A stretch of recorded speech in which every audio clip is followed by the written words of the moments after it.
First story is titled, Am I the a-hole for medically tattooing my child under the recommendation of a doctor? Hear me out. I, 31 female, and my husband tried for 5 years to get pregnant. Testing eventually revealed I have eggs of freaking steel, and without medical help, I'll never get pregnant. So that's what we did. Gave our samples, 1 petri dish, and 9 months later, I have 2 beautiful fraternal twin boys. Jack and Adam, fake. Thing is, Jake has a condition. Without going into detail, requires a shot once a week. Once he is older, he can take pills. I went back to work and mother-in-law offered to watch the babies. She's wonderful. I trust her 100%. They were 9 months, now 16 months. During this time, she would give us injection as we had a schedule. 10 a.m. before snack and nap. Worked very well until a month ago when she gave the shot to the wrong kid. Now, they may be fraternal, but they look identical. I'll be honest, my husband and I even mixed them up sometimes. Everyone does. She immediately noticed her mistake, called 911, and they were transferred to the hospital. By the time I got there, Adam had been given the reversal agent, and they were both happily sipping on juice, loving the attention. We went home the same night, told to push fluids. He was never in danger. It's a very slow-acting medication that, at worst, would have given him diarrhea in a few days. Mother-in-law was beside herself. I tried to ease her worry, but she refused to babysit, so to daycare they went. This daycare has a nurse, because some of the kids have medications, so she knew what to do, but the worry of mixing up the kids was a valid concern, and they would not keep name tags on. Doctor recommended a medical tattoo. Explained they tattoo a freckle, no bigger than the end of a pencil eraser, on an area of skin that's easily seen while the child is under mild sedation, similar to dental offices. Because of the area, it usually fades in 2 to 3 years, but by then, they should have developed more personal features and may not need it redone. So after discussion with my husband, we did it. He has a 2mm brown freckle on his earlobe. From entering the office to leaving, it took 30 minutes. Never felt a thing. Mother-in-law lost her crap the second I mentioned a medical tattoo. I tried to explain, but she just freaked out, so I put both kids on the floor and told her to pick up Jack and find a tattoo. She picked up Adam, so I handed her Jack, and after 20 minutes, still couldn't find it. Stripped him to his skivvies. I finally pointed it out, and she went, "That's just a freckle." I just said my point exactly. Adam doesn't have a freckle there, so that's how daycare can tell them apart. She's still pissed and ranting. Once I explain to others and they fail to find it, they understand, but they still think I went too far in tattooing my child and altering their body. I believe I took the necessary precautions recommended by the doctor, and that the tattoo will fade with sun exposure and as it grows. By the time it's 5, it probably won't even be visible, or it'll just look like a faded freckle. So, am I the a-hole? Now for the top comments. Not the a-hole at all. It's literally a fake freckle. It's not like you gave him a full sleeve of pin-up girls and muscle cars. Also, it's to make it harder to accidentally end him or his brother. You made the right call. Although now I'm kinda curious to see a toddler with that sleeve. Not the a-hole.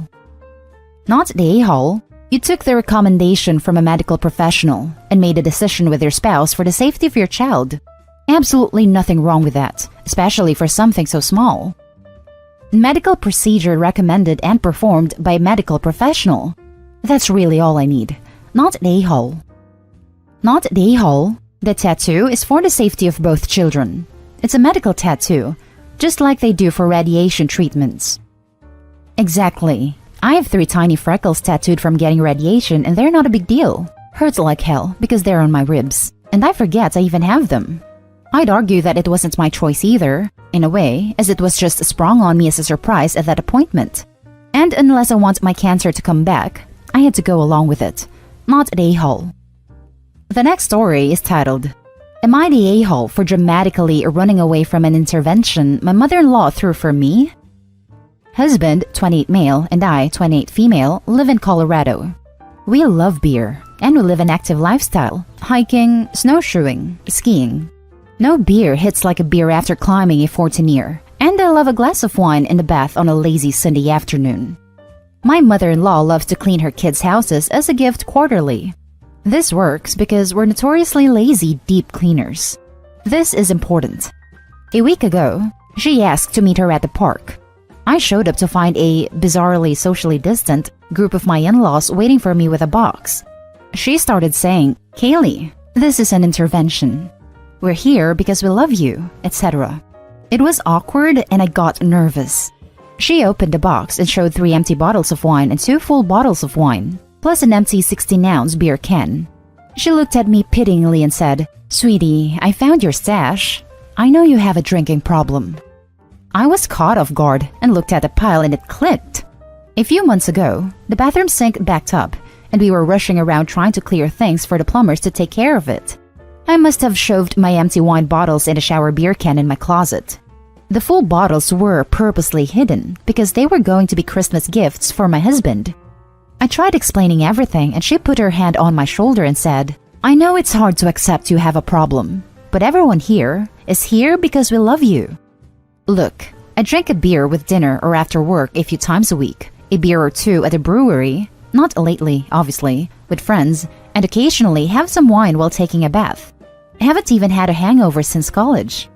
Then she smashed the wine bottles that were for my husband, saying it's for my own good.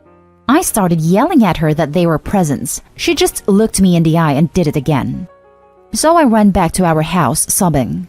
She called/left messages saying I can't hide from my problem and that she would be talking to my husband about sending me away for detox. She was tired of me hurting everyone by forcing my choices on everyone. That is, not giving her grandkids, the one sore spot between us I thought she'd gotten over. She didn't explain to my husband what the stash was, just that she found one, and he turned on me for running away from the intervention, saying that made me look guilty as hell. I felt so alone. The issue became that I made myself seem guilty by running. My husband understands what happened now, but he's told me that I need to find a way to put it all behind and maybe just not drink around his family for a while. I don't agree. I'm not going along with this. Fine, I won't drink around his family, but I'm not apologizing for running away when I felt scared and cornered. And I'm absolutely not copping to a drinking problem when I don't have one. Am I the a-hole for not just going along with this to make everyone happy? I feel like I'm going crazy. Now for the top comments. Couple things. 1. Interesting and telling that she threw an intervention without your husband involved. That means she knows it's shady. Or it means something else, which is both crappy and shady. 2. Why assume that stuff was yours? Why not her son's? Why not both of yours? 3. That loves to clean her kids' houses is a trap. She's snooping. It's an excuse. I've heard it many times. Not the a-hole for sure. Yet, I would start asking some questions if I were you. 3 is so true, and what my first thought was too. It's guaranteed so she can snoop. Not the a-hole, and I'm surprised Opie's husband isn't angrier with their mom for this mess. I wouldn't apologize. 2 bottles is hardly a stash. She's just way out of line. She could have asked you privately about it, but jumping to conclusions and involving the whole family is just a jerk move in my opinion. Talk to your husband about how you feel alone and wrong to see what he has to say. The mother-in-law is just ridiculous for blowing this out of proportion. And smashing wine bottles at a park. I mean, WTF? Not the a-hole. That's incredibly toxic, and it's going to be a long road to come back from being so betrayed and gaslit. Your husband should be supporting you, not allowing her to intervene in your marriage that way, and you both should move away from her, or at least turn down her offers to help in the future because it's just cover for snooping. How did you know that wasn't your husband's stash? Oh, that's a good thing to point out. We have 2 different closet areas and 2 bathrooms, and the one with the wine/beer can was near my bathroom where all my clothes and stuff were. So she could have known for sure it wasn't his, but I guess it made geographic sense. Now for the next story. Am I the a-hole for refusing to drive the vehicle my husband traded my car in for after he claimed he thought I was pregnant? Back when I was 18, we bought a car together, an Audi TT. We bought it for me as he already had a vehicle. Where he is 2 years older, his name had to be on the lease because his credit was far better than my non-existing credit, but all payments were made by me and I bought it outright within 3 years. We are now 26 female and 28 male. Now this car has always held a special place in my heart. I don't know why, other than the fact that I'm a sentimental girl and this car represented the first big move him and I ever made together. Probably stupid, but anyways, I was just in love with this freaking car. His name remained on it because we never felt the need to just switch it over to strictly me. Obviously, I should have done that, which I realize now. For 2 years, he has been harping on me about trading my car in for a family vehicle. We both want kids, though trying for any has never been discussed. So I always carried the same tune about it. When I get pregnant, I will trade in the car or just get a new vehicle and store my car in our unused garage. 3 weeks ago, we were trying out a new strain of edibles, and it quite literally knocked us on our butt. During this, we apparently discussed him thinking I was pregnant and that he felt it was time to turn the car over for a family vehicle. I don't recall this conversation, but we have hidden cameras, which I watched, and I did in fact agree to it and even said that I thought I may be pregnant as well. I don't know why the hell I said that because I don't think I am.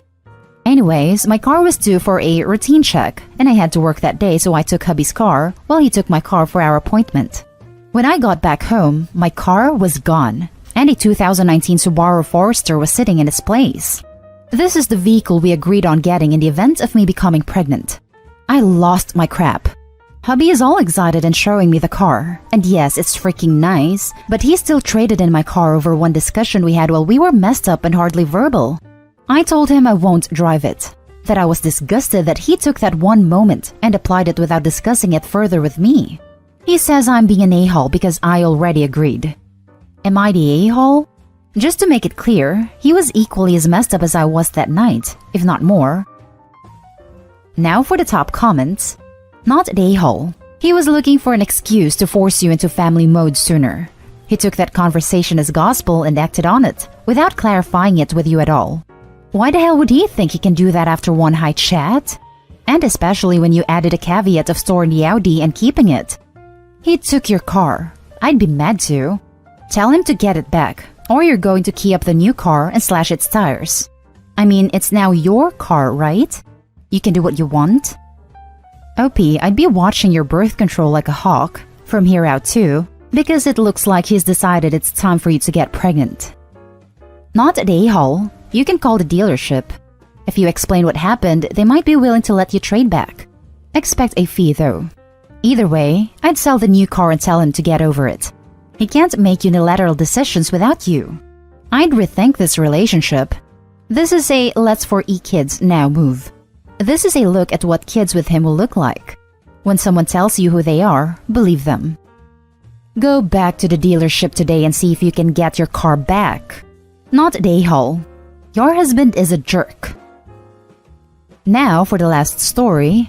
Am I the a-hole for giving back my dead friend's army possessions to his family, not his ex-girlfriend?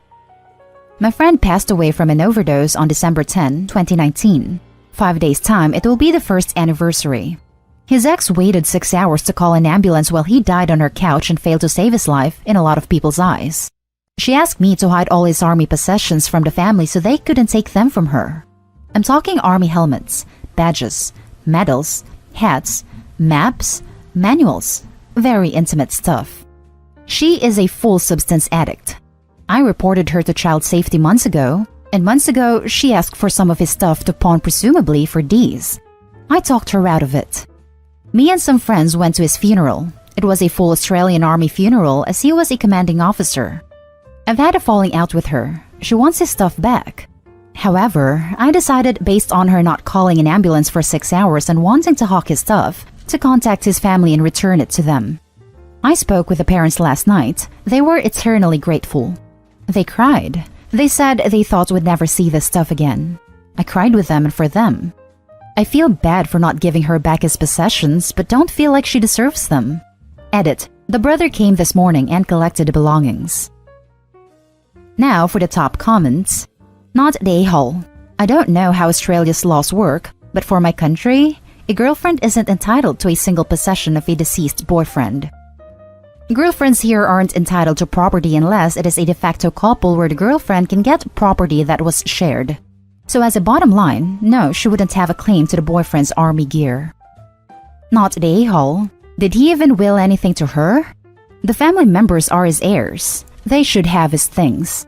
They also have a lot more sentimental attachment to the items than someone who wants to pawn them. No will was written. But the conversation I had with the parents last night is that my friend wanted his possessions put into an army museum. And that's the end of this video, folks. As always, leave a comment and hit like and subscribe. And if you want more of this content, turn your notification on to get updated on the latest videos. And I'll catch you with the next one. Stay safe.